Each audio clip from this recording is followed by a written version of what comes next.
promising. Excited ako sa Blackwater boxing. And si Boss Luceldo talagang excited din.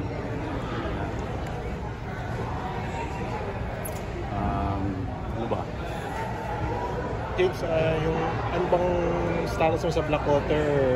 May 1-year contract ka ba? Yung, ano bang, status?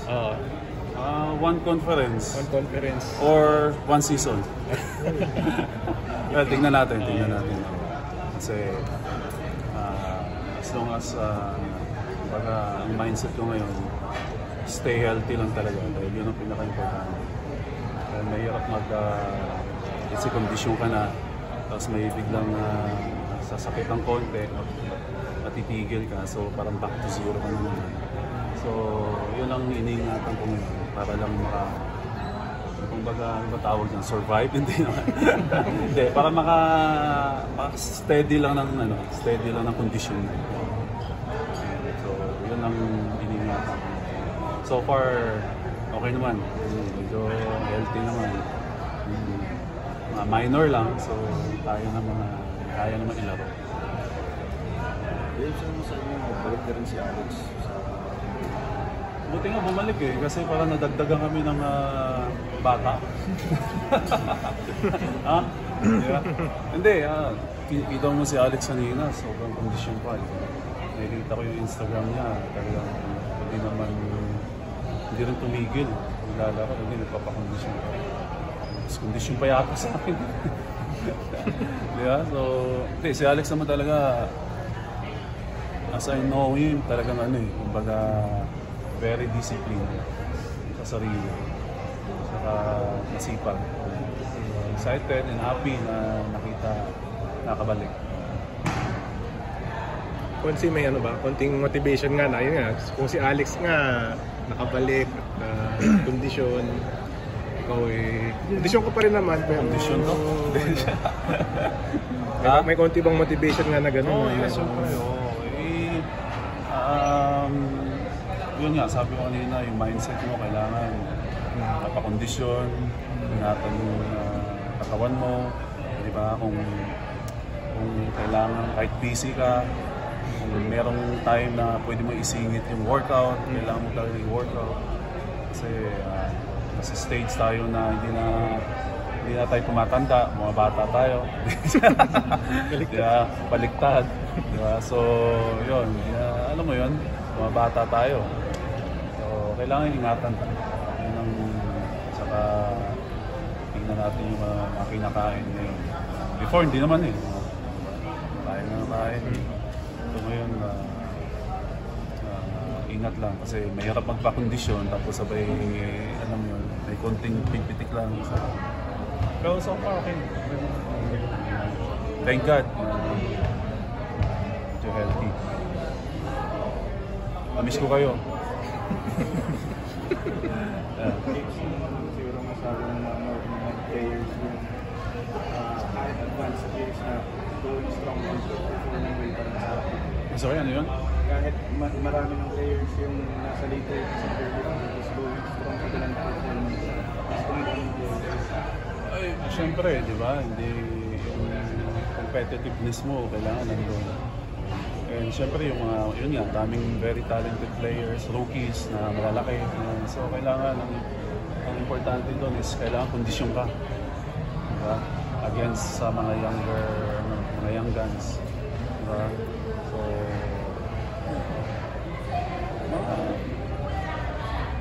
15 minutes, pwede na. Huwag naman 40, yan.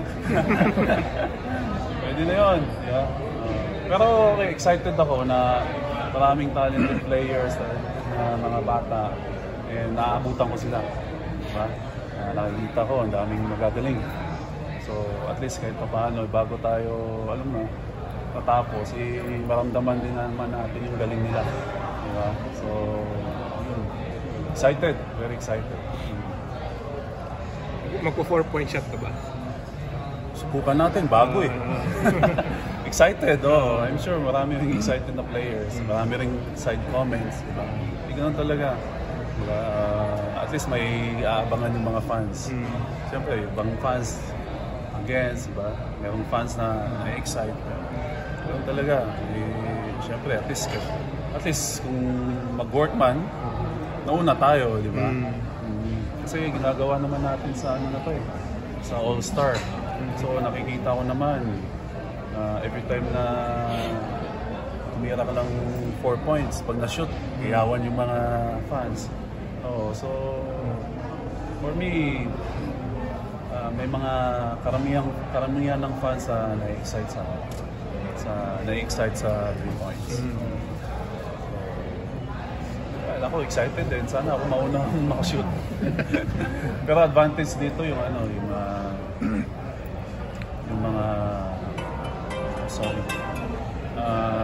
mga long range shooter. Alam mo yun, malalakas pulso. So yun ang advantage kasi merong mga shooter na short lang yung range niya. Consider mo ba sarili mo na yun nga, kung siguro nung mas matapata ka, kung may 4 points na ba noon, tingin mo ba mas marami kang talagang 4 points yung pero as a shooter ba, malayo ba talaga yung 4 points yun? O kaya naman, lalo na as a shooter kaya naman. Yun nga, sabi ko kanina, depende sa pulso mo, kung malakas yung pulso mo, kaya mo. Pero pag yung shooter ka, na iksi lang, may hirapan ka kasi may iba talaga yung tira mo. Yung form mo, may iba. Diba? So, ako, kaysa half court, nakitira ko ng maayos yung tira ko talaga. Pero may effort. Pero okay naman. Pero meron pa yung nangampanya ka yung nasa track ka?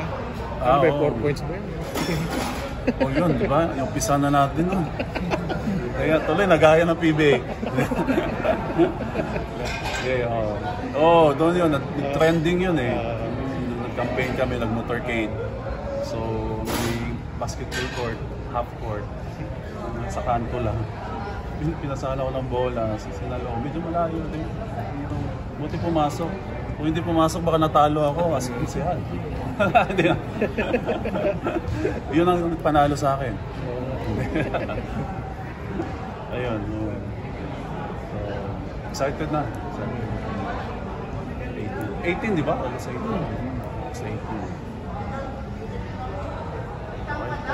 Thank you, James.